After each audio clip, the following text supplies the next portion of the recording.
2 নম্বর আমি করবো না ওটাই আমি ওটা করার মানে পেশা কিনা কত নেবেন? যেটা আমি কত আপনি নেবে আগে না কত পাচ্ছেন? আগে 60 টাকা 65 টাকা তারও কম আছে 50 টাকা 50 টাকা মূল্য আছে 2600 টাকা সত্যি আছে এখন কত নেওয়া যাবে? 75 টাকা কেমন হবে বেশি হয়ে যাবে 60 টাকা নেই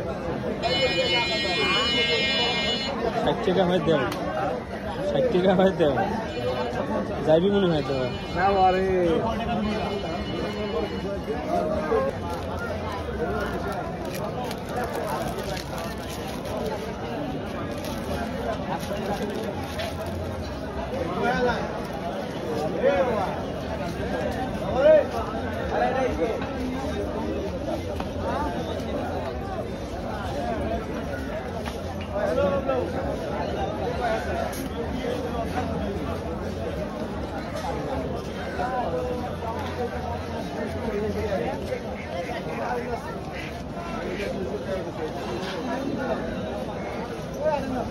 বলবেন না কিছু স্যার দুধের দেয় দুধের দেয়